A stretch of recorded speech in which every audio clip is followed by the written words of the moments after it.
નમસ્તે વિદ્યાર્થી મિત્રો. આજે આપણે એક બીજા WH ક્વેશ્ચન સાથે ઉપસ્થિત થયા છે. પાર્ટ 1 ની અંદર WH ક્વેશ્ચનની અંદર હુ વિશેનો અભ્યાસ આપણે જોયો.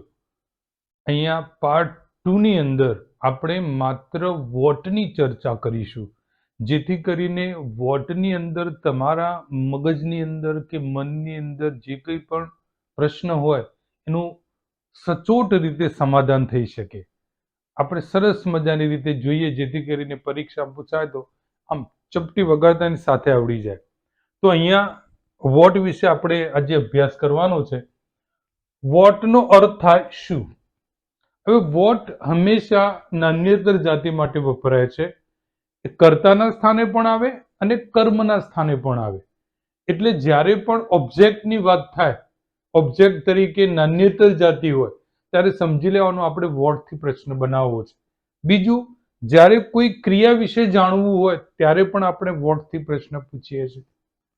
નાન્યતર જાતિ માટે ઉપયોગ થાય છે. કર્તા તેમજ કર્મના સ્થાને ઉપયોગ થાય છે. એટલે કર્તાના સ્થાને પણ ઉપયોગ થાય છે અને કર્મના સ્થાને પણ ઉપયોગ થાય છે. ક્રિયા જાણવા માટે પણ ઉપયોગ થાય છે. એટલે આપણે કોઈ ક્રિયા જાણવી હોય તો આપણે વોટથી પ્રશ્ન બનાવીએ છીએ. એટલે ક્રિયા જાણવા માટે પણ ઉપયોગ થાય છે.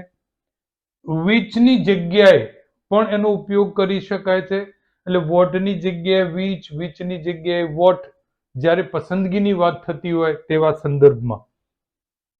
હવે ફોર્મેશન આપેલું છે કે પ્રશ્ન કેવી રીતે બનાવવો. એટલે વોટ કર્તાના સ્થાને, એટલે વાક્યમાં જ્યારે કર્તાના સ્થાને અંડરલાઈન હોય અને નાન્યતર જાતિ હોય તો વોટથી પ્રશ્ન બને છે. એટલે વોટ પ્લસ ક્રિયાપદ પ્લસ કર્મ પ્લસ અન્ય પદ ક્વેશ્ચન માર્ક. અહીંયા વોટ કર્મના સ્થાને, એટલે જ્યારે કર્મના સ્થાને અંડરલાઈન કરેલી હોય ત્યારે આપણે વોટથી પ્રશ્ન બનાવીએ, નાન્યતર જાતિ હોય ત્યારે. એટલે વોટ આપેલું છે, પછી સહાયકારક ક્રિયાપદ આવે, પછી કર્તા અને ક્રિયા, પછી અન્ય પદ, એટલે કર્મના સ્થાને. અહીંયા કેટલાક એક્ઝામ્પલ્સ આપણને આપ્યા છે. એ એક્ઝામ્પલ્સના આધારે આપણે સમજવાનો પ્રયત્ન કરીએ. તમે જુઓ કે ગૂગલ gives us information. તો અહીંયા કર્તાના નીચે અંડરલાઈન કરેલી છે. એટલે કર્તાના નીચે અંડરલાઈન કરેલી હોય ત્યારે સમજવું કે આપણે હુ અને વોટથી પ્રશ્ન બને છે. પણ જો મનુષ્ય જાતિ હોય તો હુ અને નાન્યતર જાતિ હોય તો વોટ. એટલે ગૂગલ નાન્યતર જાતિ છે, એટલે આપણે વોટથી પ્રશ્ન બનાવીએ. What gives us information?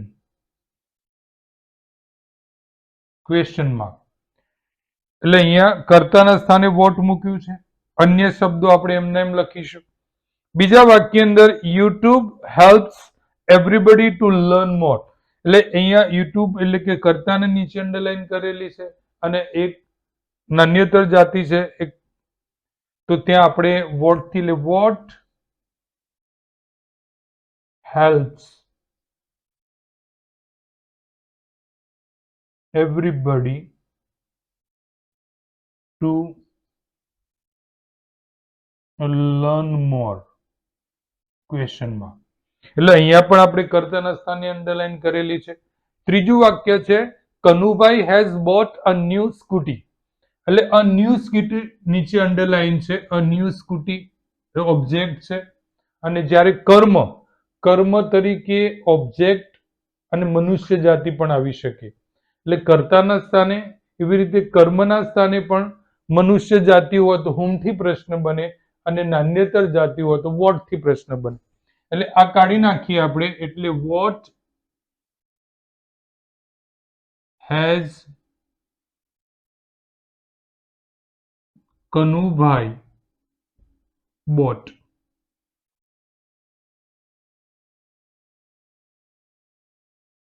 Question mark. એટલે અહીંયા જ્યારે કર્તા સિવાય કોઈ પણ જગ્યાએ અંડરલાઈન હોય એટલે આપણે ઉલટ પ્રશ્નની જેમ પ્રશ્ન બનાવવો પડે. એટલે જે કોઈ પણ સહાયકારક ક્રિયાપદ હોય એ કર્તાની પહેલા આવી જાય. જો તમને કર્તાની પછી આપેલું હોય તો સમજી લેવાનું કે પ્રશ્ન ખોટો છે. એટલે કર્તા સિવાય કોઈ પણ જગ્યાએ તમને અંડરલાઈન કરેલી હોય તો એ પ્રશ્નને તમારે ઉલટ પ્રશ્નમાં ફેરવવો પડે. ઓકે, હવે બોર્ડની અંદર પરીક્ષામાં કેવી રીતે પૂછાય છે? તો અહીંયા આપણે બે એક્ઝામ્પલ આપેલા છે. Ketaki is reading a book. હવે પહેલા આપણે કહ્યું હતું કે જ્યારે પણ પ્રશ્ન આ પ્રકારનો એટેન્ડ કરતા હોઈએ ત્યારે વિદ્યાર્થી મિત્રો એક યાદ રાખવાનું કે જે અંડરલાઈન કરેલી હોય એટલે એલિમિનેટ કરવાનું છે. એટલે વાક્યની અંદર એલિમિનેટ આપણે જે શબ્દની નીચે અંડરલાઈન કરેલી હોય એ શબ્દનો ઉપયોગ કરેલો હોય તો એ પ્રશ્ન કાઢી નાખીશું. એ વાક્યની અંદર જે કાળ વાપર્યો હોય એ કાળ ન હોય તો એને એલિમિનેટ કરીશું, જેથી કરીને આપણી પાસે ઓપ્શન ઓછા બચે અથવા આપણો જવાબ જ બચે. તો અહીંયા જુઓ રીડિંગ આપેલું છે, રીડિંગ અ બુક. તો જુઓ પહેલા ઓપ્શનની અંદર રીડિંગ શબ્દ આપેલો છે, આ રીડિંગ, આ એટલે આ ઓપ્શન આવશે ને. બીજા ઓપ્શનની અંદર રીડિંગ અ બુક આપેલું છે અહીંયા એટલે આ પણ આવશે ને. હવે આપણી પાસે સી અને ડી વધે છે.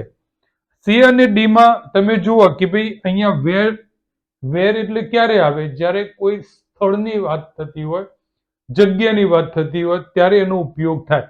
અહીંયા તો એવું કશું છે જ નહીં. રીડિંગ અ બુક એટલે વાંચવાની ક્રિયાની વાત છે, એટલે ક્રિયા પૂછવા માટે એટલે આનો પણ ઉપયોગ નહીં આવે. એટલે આપણને જવાબ બચે છે ડી. એટલે વોટ ઇઝ કેતકી ડુઈંગ? એટલે વાક્યની અંદર તમારે ધ્યાન રાખવાનું કે ભાઈ જે અંડરલાઈન કરેલા શબ્દો છે એ દૂર કરવાના. એના પછીનું બીજું આપણે આવે છે કે ભાઈ એમાં કાર્ડ જે વપરાયું છે એનો ઉપયોગ થયેલો છે કે અન્ય કોઈ કાર્ડ છે, તો એવી રીતે આપણે એલિમિનેટ કરતા જઈએ છીએ. એટલે ઓપ્શન એટલે મતલબ કે બીજા નંબરના ક્વેશ્ચનમાં આપણે શી હેઝ 5 cows. અહીંયા જુઓ કે 5 cows નીચે અંડરલાઈન કરેલી છે.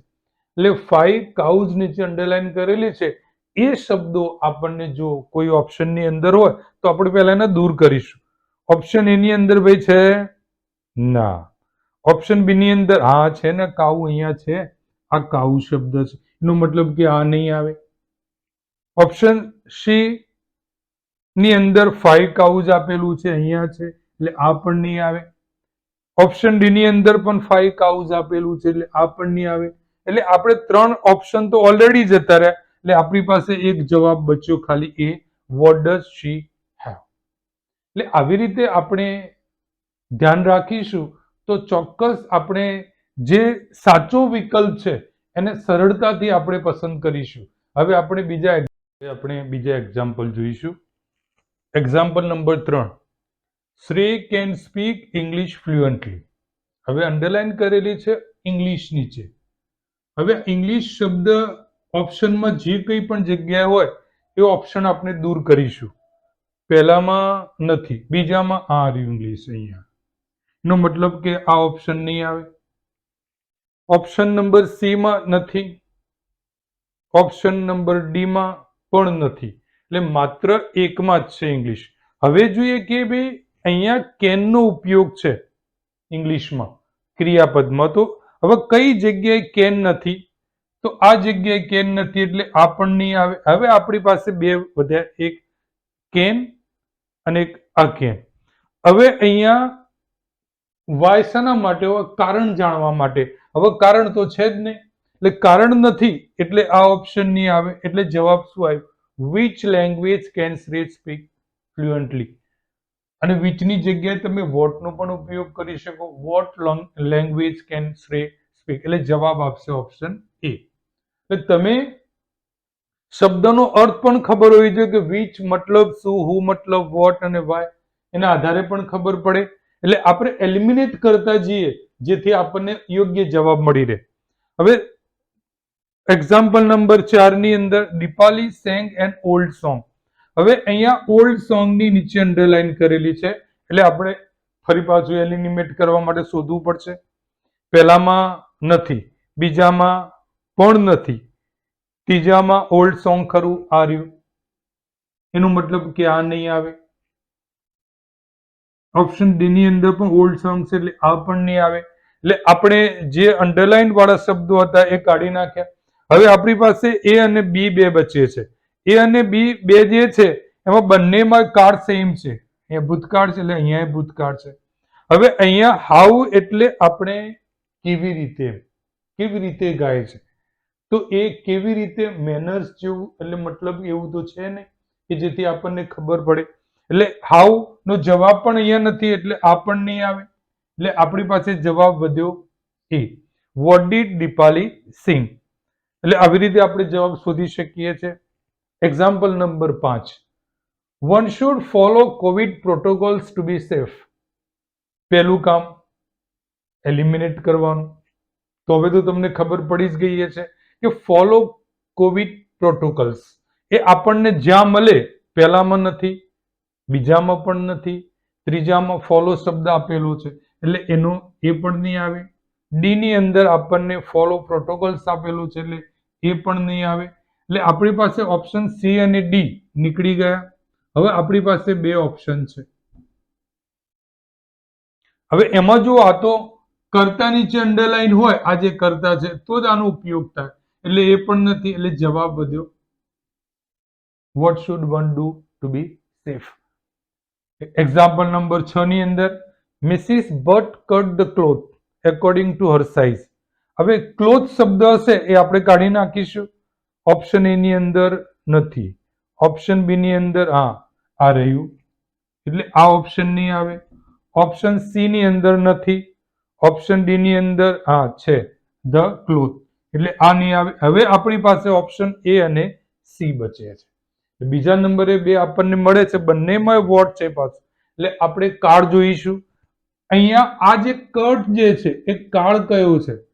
પરીક્ષામાં ઘણીવાર આવો પ્રશ્ન પૂછાતો હોય છે કે જ્યારે સાદો વર્તમાનકાળ હોય, સાદા વર્તમાનકાળની અંદર બે જ પ્રકારના ક્રિયાપદ આવે છે, V1 અને V5. V1 મતલબ કે મૂળ ક્રિયાપદ અને V5 મતલબ કે SKES.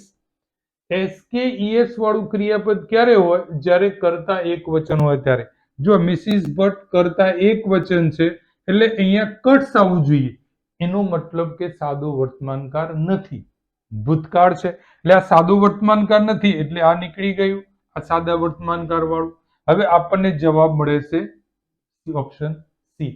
એટલે પરીક્ષાની અંદર વિદ્યાર્થી મિત્રો તમે જ્યારે પણ આ પ્રશ્ન એટેન્ડ કરતા હોય ત્યારે ખાસ ધ્યાન રાખજો કે એલિમિનેટ શું કરવાનું છે. એલિમિનેટ કર્યા પછી આપણને જે જવાબ વધે, જે ઓપ્શન વધે, મતલબ કે જે ઓપ્શન વધે એ ઓપ્શનને આપણે આપણા જે વાક્ય સાથે સરખાવીશું કે ભાઈ એમાં શું માગ્યું છે. એમાં સમય માગ્યો છે, સ્થળ માગ્યું છે, કોઈ ઓબ્જેક્ટ માગ્યું છે, કર્તા માગ્યું છે, શું શાના નીચે અંડરલાઈન છે, એ સમજી વિચારીને કરશો તો આપોઆપ તમને તમારો સાચો જવાબ મળી જશે. તો વિદ્યાર્થી મિત્રો આપણે હવે પછીના લેક્ચરની અંદર એક નવા WH ક્વેશ્ચનને લઈને આવીશું. જો તમે મારી ચેનલને સબસ્ક્રાઇબ ના કરી હોય તો સબસ્ક્રાઇબ કરજો, શેર કરજો, ઘરના જેટલા પણ સભ્યો હોય તમારા મિત્રો બધાને કહી દેજો કે આપણી ચેનલને સબસ્ક્રાઇબ કરે. હું છું MK પ્રજાપતિ, MK સર. આપણે એક નવા WH ક્વેશ્ચન સાથે નવા વિડીયોમાં ફરીથી હાજર રહીશું. Good bye.